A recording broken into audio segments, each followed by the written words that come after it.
So guys now it's last part of this chapter. Chapter 7 हम लोग कर रहे थे। हमने rising of the popular movement हमने ये देखने की कोशिश करी थी। इस चैप्टर से रिलेटेड हमने लगभग नाना करके भी तो हमने काफ़ी पार्ट शेयर कर दिए हैं।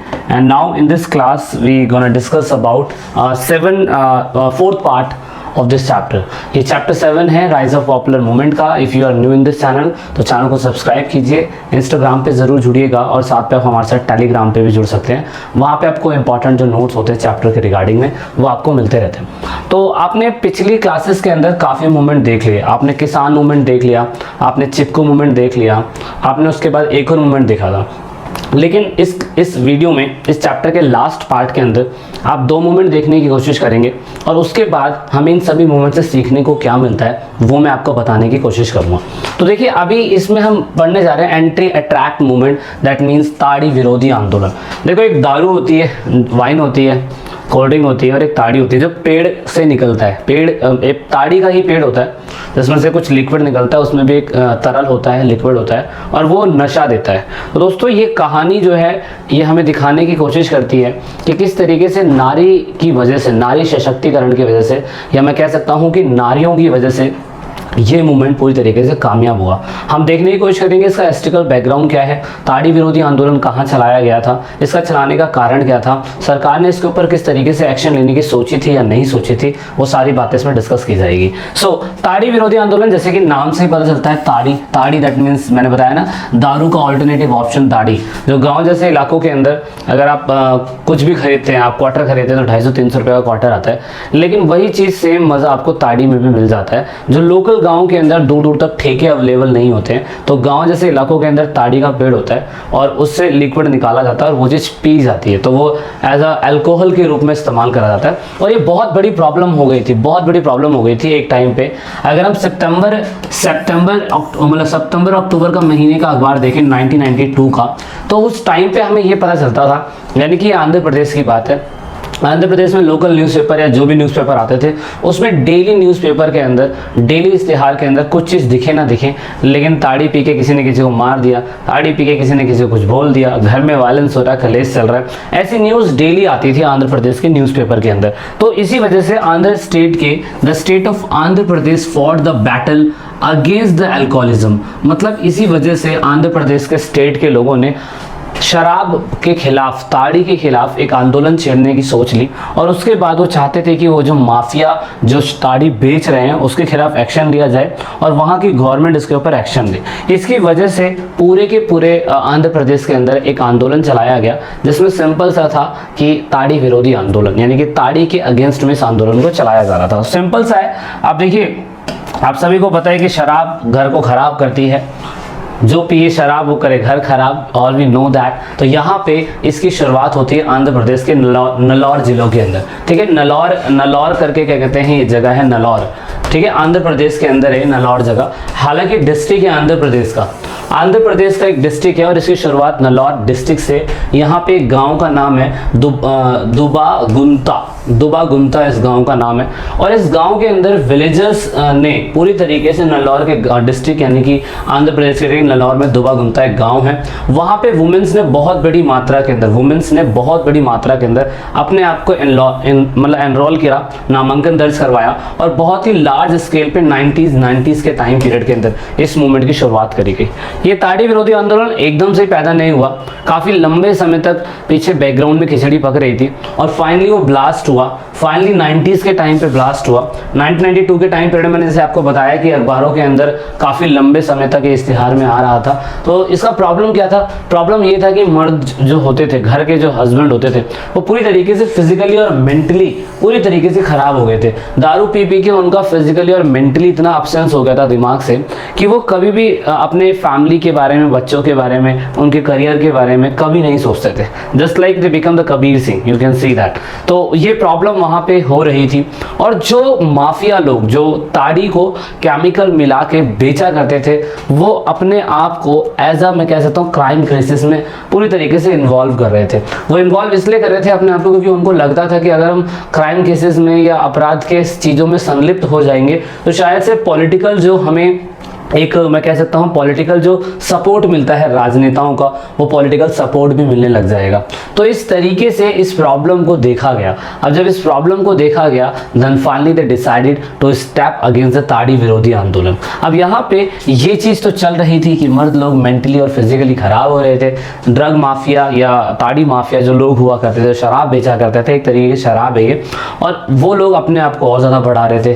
देन फाइनली यहाँ पे womens discuss about the increase of alcohol by the mens in the family. Womens ने डिस्कस करना चालू कर दिया। आंध्र प्रदेश की वुमेन्स बहुत पढ़ी लिखी हैं, समझदार है, वहाँ की वुमेन्स ने डिस्कस करना चालू कर दिया कि जब ये लोग शराब पीते हैं, अल्कोहल पीते हैं, तो इससे बहुत सारी प्रॉब्लम्स होती है। कर्जा चढ़ता है, आज तूने पिलाई है, कल मैं पिलाऊंगा, और उसके बाद तू नहीं पिलाएगा या मैं नहीं, मेरे पास पैसे नहीं तो हम दूसरे से कर्जा ले लेंगे।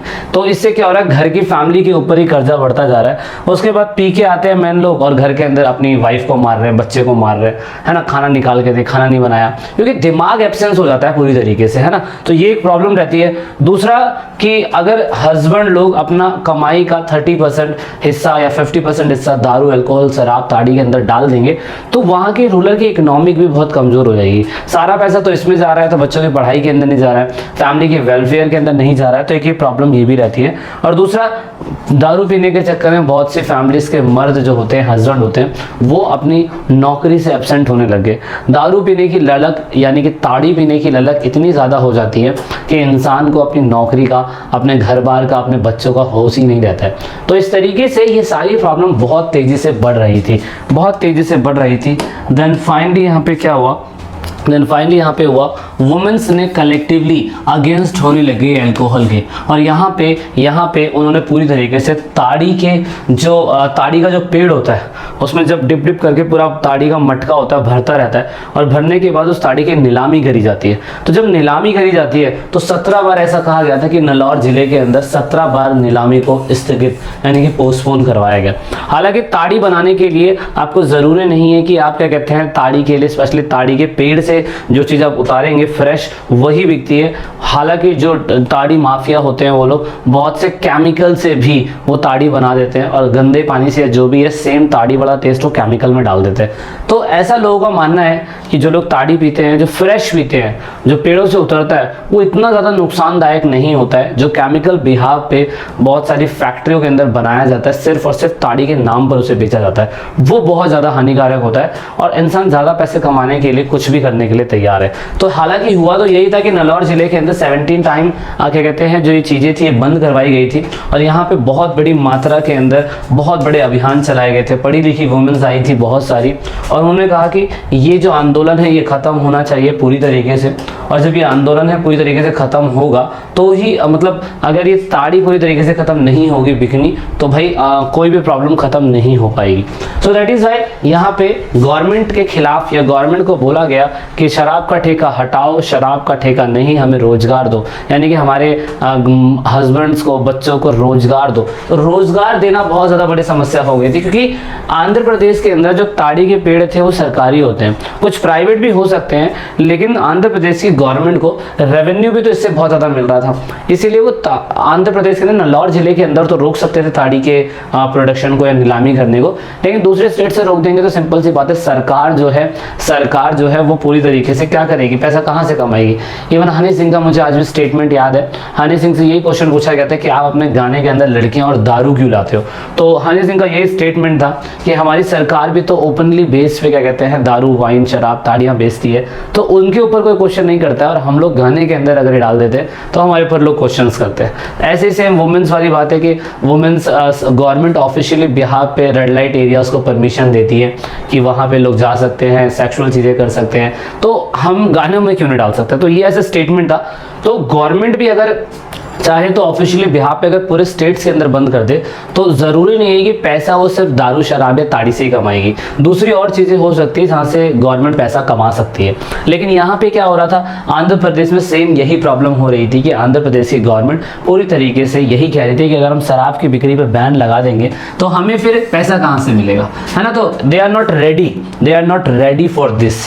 तो इसीलिए अल्कोहल की समस्या जो थी वो बढ़ती ही जा रही थी, वो शुरुआत समय में तैयार नहीं हो रहे थे। So that is why local womens जो थी ग्रुप की, उन्होंने इसको दूसरी तरीके से, ये जो ताड़ी था उससे रिलेटेड होने वाली प्रॉब्लम को दूसरी तरीके से देखना चालू कर दिया।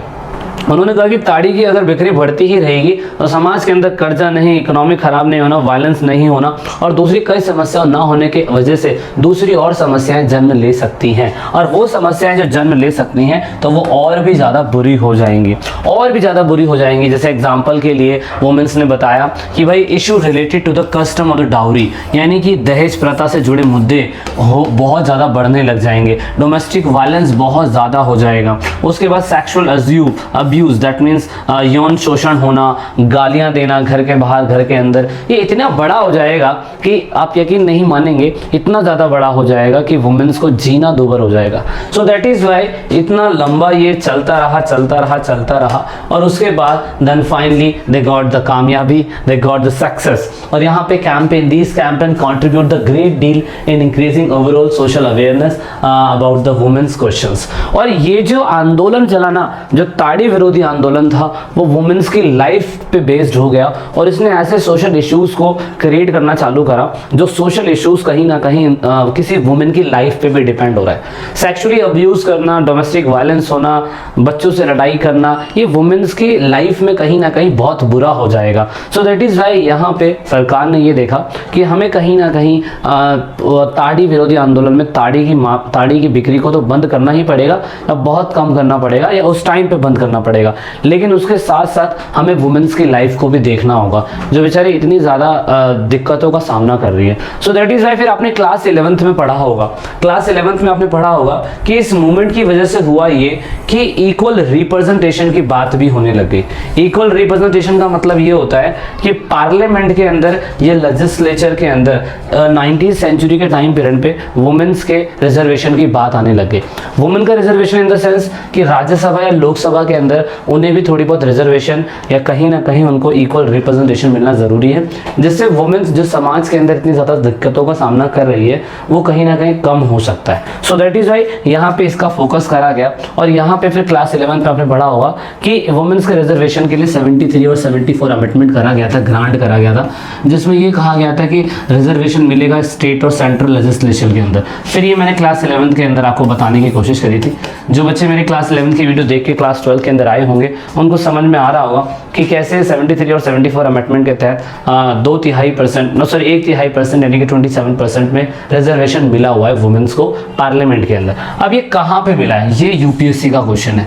यूपीएससी का क्वेश्चन ये है कि वुमेन्स को रिजर्वेशन अगर मिला है तो कितना मिला है, और मिला है तो राज्यसभा के अंदर मिला है या लोकसभा के अंदर मिला है। Okay, so you need to comment of this. Okay, तो इतना आपने कमेंट करके मुझे बताना है। मैंने एक ही क्वेश्चन पूछा इसके अंदर से, आई होप आपको समझ में आ गया होगा, है ना। तो ये एक इशू चल रहा था, इस इशू के ऊपर बात हो रही थी। उसके बाद अगर मूवमेंट की बात करें हम लोग तो चिपको मूवमेंट था, और उसके बाद ताड़ी विरोधी आंदोलन था, किसान मूवमेंट था। इन सभी मूवमेंट ने हमें कुछ ना कुछ सिखाया, क्योंकि ये सभी social movement that discuss so far raise the various issues, ये सभी बहुत से अलग अलग इश्यूज बताने की कोशिश करते हैं जो समाज के अंदर चल रहे हैं।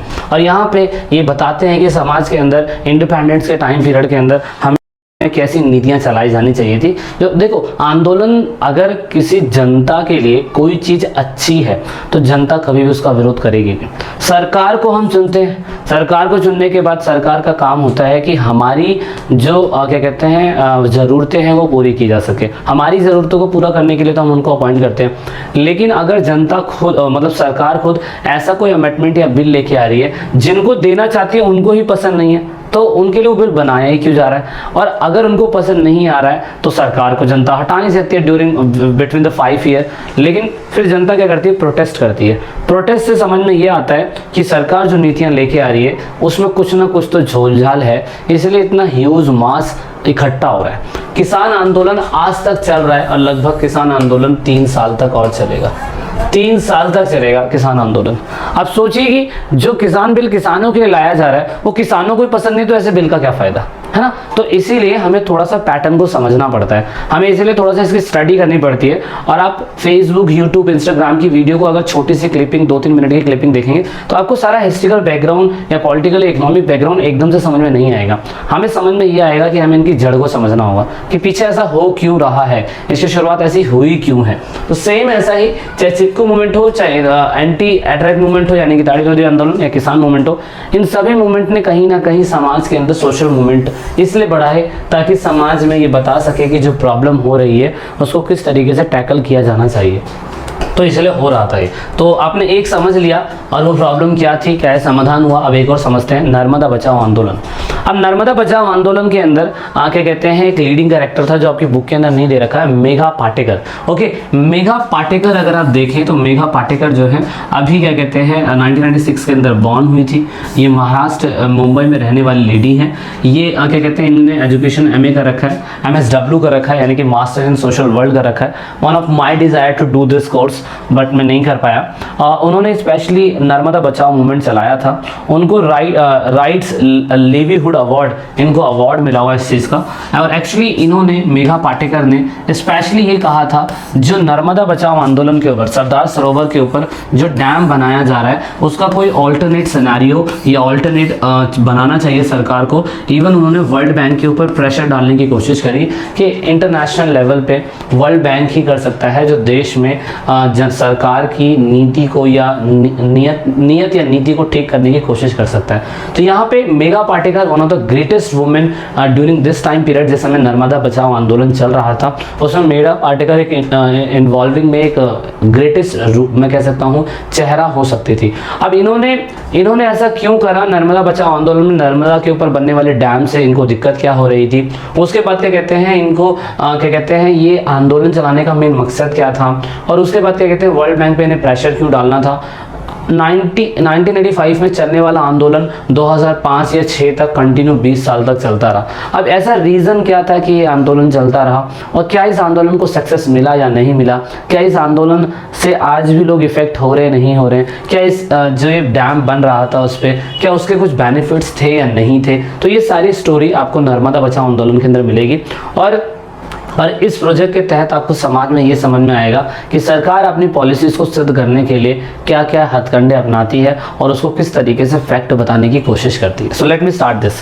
तो हियर वी गो, हम नर्मदा बचाओ आंदोलन को समझने की कोशिश करेंगे। अब यहाँ पे हमें पता है Megha Patekar is the leading character. यहाँ पे नर्मदा बचाओ आंदोलन मूवमेंट स्टार्ट कब हुआ, असल में नर्मदा बचाओ आंदोलन स्टार्ट हुआ 1985 के अंदर। अब मेनली क्या कहते हैं ये कंस्ट्रक्शन के अगेंस्ट में था, जो नर्मदा के ऊपर बनना था एक डैम होता है बांध समझते हैं क्या होता है, किसी को अगर नहीं पता है बांध तो मैं आपको क्लियर करना चाहूँगा। नदी होती है, इस नदी से सहायक नदियाँ भी निकलती हैं जिसे हम ट्रिब्यूटरीज कहते हैं। तो नर्मदा नदी के अंदर लगभग सारी 2400 मतलब 12 मासी होती है नदियाँ, और इस नदी में पानी हमेशा रहता है। अगर इस नदी के अंदर पानी हमेशा रहता है तो इस नदी पर डैम इसलिए बनवाया जाएगा, अगर मान लीजिए यहाँ डैम बना दिया, फिर यहाँ डैम बना दिया, यहाँ डैम बना दिया, तो इससे ये होगा कि अगर ये डैम बंद कर दिया गया है तो इस पीछे वाले इलाके के अंदर पूरा पानी भर जाएगा और इस आगे पानी मिल ही नहीं पाएगा। तो होगा क्या कि अगर यहाँ पे पानी इकट्ठा हो गया तो जिन इलाकों तक पानी नहीं पहुँचाया जा रहा है उन इलाकों तक पानी पहुँचाया जा सकेगा या बिजली पैदा करवाई जाएगी। जब ये डैम खोल देंगे तो ये वाला डैम बंद कर देंगे तो यहाँ तक पूरा पानी भर जाएगा और दूसरे और इलाकों तक पानी पहुँचाया जा सकता है। डैम बनाने के काफ़ी फायदे होते हैं। अब नर्मदा नदी जो है ना, नर्मदा आपको ही बतानी है कि वो अरब सागर के अंदर गिरती है, बंगाल की खाड़ी के अंदर गिरती है। नर्मदा नदी की खासियत क्या है वो यही है, वो आप ढूंढ लीजिएगा, पढ़ लीजिएगा। अब 1995 के अंदर ये स्टार्ट हुआ। अब मेन था इस कंस्ट्रक्शन को बंद करवाना, जो नर्मदा नदी के ऊपर क्या कहते हैं डैम बनाया जा रहा था। इस डैम बनाने की प्लानिंग ये थी कि 3000 लगभग छोटे बड़े मझले ऐसे डैम बन रहे थे। बहुत बड़े भी बन रहे थे, बहुत छोटे भी बन रहे थे और कुछ मीडियम साइज़ के भी डैम बन रहे थे। इन डैम की हाइट जो थी काफ़ी बड़ी थी, बहुत बड़ी थी। और हाइट एग्जैक्टली बुक में नहीं दी हुआ है, तो मैं चाहूँ कि आप डैम जो नर्मदा बचाओ आंदोलन मतलब जो नर्मदा नदी के ऊपर डैम बन रहे थे उसमें जो बड़े डैम थे उसकी हाइट कितनी थी, वो हाइट ज़रूर फाइंड आउट करिएगा, क्योंकि हाइट से हमें समझ में आएगा कि जहाँ जहाँ पे डैम बनेगा वहाँ के पीछे के गाँव कितने ज़्यादा डूबते चले जाएंगे, वो हमें समझना ज़रूरी है। तो डैम की हाइट ज़रूर आप देखिएगा। तो कब स्टार्ट हुआ नर्मदा बचाओ आंदोलन? 1985 के अंदर। क्यों स्टार्ट हुआ? क्योंकि नर्मदा नदी पे बनने वाला जो डैम था वो डैम गलत था। अब यहाँ पे डैम आप देख सकते हैं, मैं आपको छोटा सा एग्जांपल बता देता हूँ। मान लीजिए कि ये डैम है, मान लीजिए डैम है, ओके, और इस इलाके को पूरा कवर किया हुआ है। अब इस डैम की हाइट कुछ भी हो सकती है, मैं मान लेता हूँ, मैं ऐसे रैंडमली मान लेता हूँ, ठीक है। 185 मीटर इसकी हाइट है, 185 मीटर की हाइट है। अब आप नोटिस करेंगे कि डैम के पीछे वाले जितने भी गांव होंगे, डैम के पीछे जितने भी गांव होंगे, जैसे जैसे इसका पानी का स्तर बढ़ता चला जाएगा, जैसे जैसे इसका पानी का स्तर बढ़ता चला जाएगा, आसपास के गांव जो इस डैम के पास होंगे वो डूबते चले जाएंगे, ओके। क्योंकि पानी का लेवल बढ़ रहा है तो आसपास के इलाकों में पूरा पानी बढ़ता चला जाएगा, समझ रहे हैं। जब इसको खोलेंगे तो फिर क्या कहते हैं, पानी का लेवल कम होगा। तो ये आपको नर्मदा नदी दिखाई दे रही है, ओके, मैप में आपको नर्मदा नदी दिखाई दे रही है, और ट्रिब्यूटरीज तो खैर होती ही होती हैं। तो ये इशू था। और डैम कितने बनने थे नर्मदा नदी के ऊपर, उसके सहायक नदियों के ऊपर? नर्मदा में 3000 बनने थे, पर उसके सहायक नदियों को मिला के 30 बड़े डैम थे, 135 छोटे डैम थे, और 3000 बहुत ही छोटे डैम थे। तो ये डैम बनाए जाने थे। इस डैम बनाने की वजह से नर्मदा नदी को बचाना ज़रूरी था, क्योंकि नर्मदा नदी का पानी डिवाइड हो रहा था, और पानी डिवाइड हो रहा था। दैट इज वाई मूवमेंट चलाया गया Narmada Bachao Andolan, a movement to save Narmada. Narmada नदी को बचाने के लिए खुद नर्मदा बचाओ आंदोलन चलाया गया, और ये नर्मदा बचाओ आंदोलन इंटरनेशनल लेवल पे बहुत फेमस हुआ, क्योंकि इतने लंबे समय तक चला और वहाँ के लोकल लोगों को इससे बहुत ज़्यादा परेशानियाँ हो रही थी। और यहाँ पे इसके फ़ायदे सरकार के द्वारा गिनवाए गए। सरकार के द्वारा ये गिनवाए गए कि गुजरात के एडजॉइंट में जितनी भी स्टेट्स है, महाराष्ट्र है, और उसके बाद MP है, और आपका कहते हैं खुद गुजरात है। तो इधर के इलाकों के अंदर पानी पहुँचाना बहुत ज़्यादा ज़रूरी था, और इधर के इलाकों तक पानी नहीं पहुँच पा रहा था। दैट इज़ वाई नर्मदा नदी के ऊपर डैम बनाए गए। दूसरा बेनिफिट ये होगा कि अगर हम डैम बना देते हैं तो हमें सिंचाई के लिए और पानी पीने के लिए बहुत बड़ी मात्रा में हर स्टेट में पानी मिल जाएगा। डैम बन जाएगा तो इलेक्ट्रिसिटी पैदा होगी, बिकॉज आपको 6ठी क्लास में आपने पढ़ लिया था। और उसके बाद अगर डैम बन जाएगा तो जहाँ जहाँ तक पानी पहुँचेगा वहाँ पे एग्रीकल्चर बहुत अच्छा होगा। उसके बाद आप ये देख सकते हैं जो इलाके सूखे से ग्रस्त थे उन इलाकों तक पानी पहुंचाया जा सकता है। नर्मदा नदी के अंदर जब बाढ़ आ जाती थी उस बाढ़ को कंट्रोल किया जा सकता है। ये डैम बनाने के बहुत सारे फ़ायदे होते हैं, तो सही में नज़रअंदाज नहीं किया जा सकता है कि ये फ़ायदे होंगे। लेकिन यहाँ पर दिक्कतों को भी तो हम नज़रअंदाज नहीं कर सकते ना। हर सिक्के के दो पहलू हैं, अच्छा और बुरा, हेड या टेल। सेम अगर आप इतनी सारी अच्छी बातें बता रहे हैं तो बेचारे ये लोग जो नर्मदा बचाओ आंदोलन प्रोजेक्ट का विरोध कर रहे थे, इनके अपने खुद के गांव डूबते जा रहे थे। जहाँ पे आपने डैम बनाने की तो सोच ली, आपने कहा ठीक है डैम बना देंगे, इतने सारे बेनिफिट्स होंगे, लेकिन उससे जो बेचारे नेगेटिव लोग जो उससे इफेक्ट हो रहे हैं उनका क्या होगा? जो लोग बेचारे मर रहे हैं, जो लोग बेचारे क्या कहते हैं उनके गांव डूब रहे हैं, रहने की जगह नहीं है, एक साल तक उनके गांव के अंदर पानी भरा हुआ है, तो सोचिए कितनी बड़ी दिक्कत हो सकती है। आप ये देख सकते हैं इनके गांव पूरे के पूरे डूब रहे हैं। इमेजेस मैंने गूगल से उठाई हैं और यहाँ पे वुमेन्स प्रोटेस्ट कर रही हैं इस लेवल का। तो सोचिए ये ऐसी खामी का प्रोटेस्ट नहीं करेंगी, क्योंकि लगभग ऐसा कहा जा रहा था कि जो भी डैम बन रहे थे छोटे बड़े मंझले, उनमें से लगभग 245 गांव पूरी तरीके से सबमर्ज हो रहे थे, जलमग्न हो गए थे। मतलब मैंने बताया ना, जहां डैम बनता है उसके बैकग्राउंड में पीछे पूरा गांव पानी से भरता चला जा रहा है। जब पूरा गांव पानी से भरता चला जा रहा है तो जो बेचारे वहाँ रह रहे हैं वो अपना घर बार तो नहीं छोड़ सकते ना, अपना काम धंधा, नौकरी चाकरी, बच्चों की पढ़ाई, कुछ भी ये चीज़ें नहीं छोड़ सकते वो लोग। तो इसीलिए वो तो चलो ठीक है गांव तो जा ही रहा है, लेकिन गांव के अंदर बेचारे जो लोग हैं, कम से कम 2.5 लाख से भी ज़्यादा लोग थे, उन बेचारों को अपना गाँव छोड़ के जाना पड़ रहा था।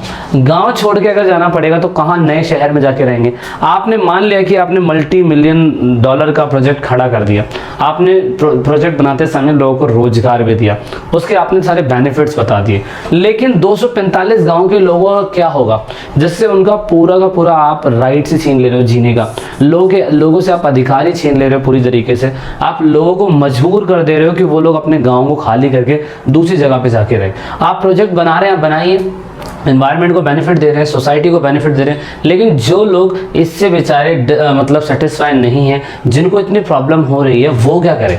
कोई इंसान अपना घर तो नहीं छोड़ सकता ना। सरकार कोई भी नीति बनाएगी, उससे आपको घर को अगर इफेक्ट होगा तो आप खुद कहोगे ऐसी नीति का फायदा क्या है। आप एक तरफ तो लोगों को फायदा दे रहे हैं और एक तरफ लोग इतनी बड़ी मात्रा के अंदर पलायन कर जा रहे हैं अपने खुद के घर को ही, तो ये तो बहुत बड़ी दिक्कत है। सो दैट इज वाई ये बहुत ही सीरियस इशू था, बहुत ही लिवलीहुड उनका कल्चर पूरा खत्म हो रहा था। मतलब जो कल्चर जो दादा परदादा उस गांव में रहे, तो वो कल्चर उन्होंने जो जिया होगा वो उनके पोते पोतियां नहीं जी सकते, क्योंकि अब उनको नया घरौंदा बसाना पड़ेगा, नई जगह जाना पड़ेगा, अब उनको नया काम ढूंढना पड़ेगा जो काम वो वहां कर सकते थे। उनके खेत खलियान पूरे डूब चुके हैं, उनका घर, स्कूल, उनकी लाइफ पूरी डूब चुकी है। तो ये एक सीरियस इशू था जो मेघा पाटेकर ने उठाया, और यहाँ पर जब ये मेघा पाटेकर जी आई तो उसके बाद इस इशू को बहुत बड़ा रेज प्लेटफॉर्म मिला और बहुत लंबे समय तक सरकार से लड़ाई चलती रही।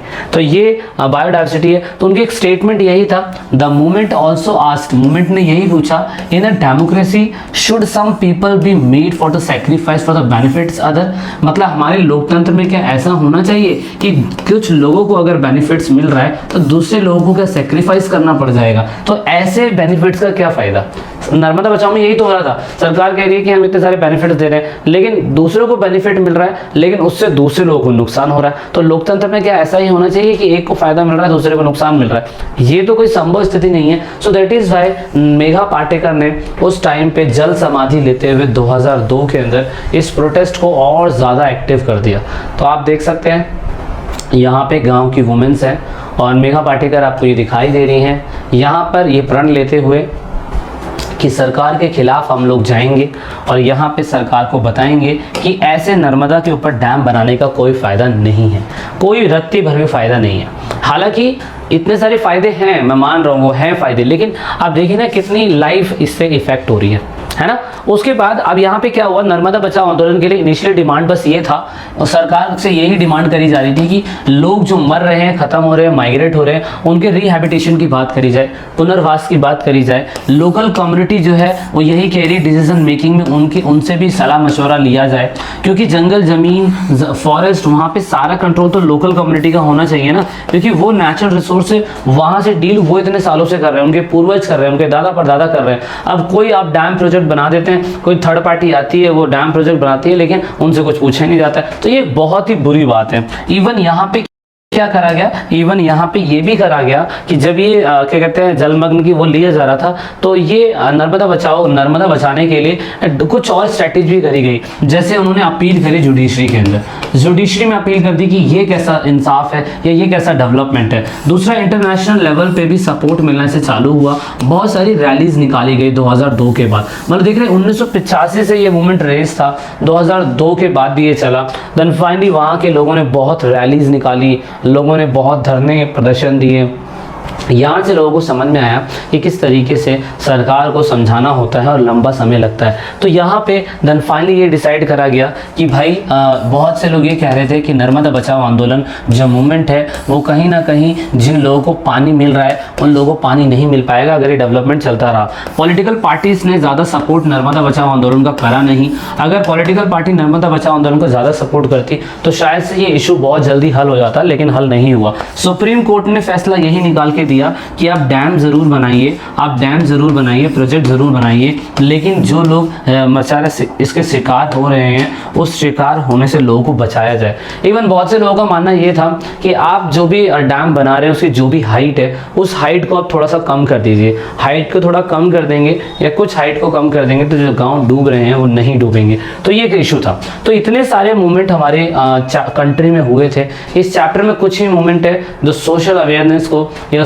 सोसाइटी में होने वाली दिक्कतों को आपको दिखाने की कोशिश करते हैं। चिपको मूवमेंट मेगा पार्टिकल के द्वारा चलाया गया नर्मदा बचाओ आंदोलन, ताड़ी विरोधी आंदोलन, किसान आंदोलन। आपके इंडेक्स के अंदर नेशनल फिश वर्क फॉर्म भी दिया हुआ है, सूचना का अधिकार भी दिया हुआ है, वो आपको एक्स्ट्रा अलग से पढ़ना पड़ेगा। लेकिन इन सभी मूवमेंट से इतिहास में जो भी मूवमेंट हुए थे इतने पुराने टाइम पीरियड के अंदर, तो डेमोक्रेसी को सिखाता क्या है? ये डेमोक्रेसी को ये सिखाता है कि रेक्टिफाई करता है सम प्रॉब्लम्स को जो फंक्शनिंग हो रही है पॉलिटिकल पार्टीज के अंदर। और कहीं ना कहीं हमें ये देखना पड़ेगा कि हमारी डेमोक्रेसी के अंदर ही कितना ज़्यादा ज़रूरी है, मतलब मूवमेंट कितना ज़्यादा ज़रूरी है। दूसरा, पॉपुलर मूवमेंट ये इंश्योर करने की कोशिश करता है कि इन मूवमेंट्स के अंदर अलग अलग सोसाइटी के ग्रुप के लोग जुड़ते हैं, और जब लोग जुड़ते हैं तो इससे सरकार को समझ में आता है कि इससे एक ही section of the society affect नहीं हो रही है, दूसरी section of the society affect हो रही है। हिंदी में लिखा हुआ है, आप इसे सॉरी इंग्लिश में लिखा हुआ है, आप इसे हिंदी वाली बुक से भी देख सकते हैं। अच्छा, तीसरा इसका बेनिफिट, ओह माय गॉड,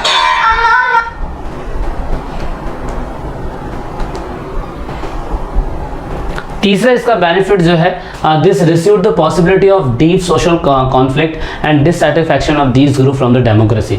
मतलब जब भी कोई मूवमेंट चलाया जाता है तो मूवमेंट चलाने की वजह से समझ में आता है कि सोशल कॉन्फ्लिक्ट, एक गहरा सोशल कॉन्फ्लिक्ट, यानी कि समाज में जो सामाजिक मतभेद है वो क्या है। और जब डिससैटिस्फैक्शन आता है, मतलब असंतोष जब आता है सामने, जब जनता सरकार के खिलाफ जाती है, तो वहाँ से समझ में आता है कि कितना ज़्यादा बुरा है ये, है ना। और यहाँ पे ये सारे पॉपुलर मूवमेंट हमें ये सजेस्ट करने की कोशिश करते हैं। The popular movement suggest the new form of active participation and thus broadened the idea of participate in the Indian democracy. और इसका फायदा ये है कि पॉपुलर मूवमेंट से इंडियन डेमोक्रेसी के अंदर हमें समझ में आता है एक्टिव पार्टिसिपेशन की, जिससे हमें समझ में आता है कि कितने लोग जागरूक हैं और कितने लोग जागरूक नहीं हैं, है ना। तो ये सारे बेनिफिट्स होते हैं क्या कहते हैं इनको चलाने के लिए। सो भाई, I hope you got the so much information in this part and we have finished this chapter. Thanks for watching the video till the and.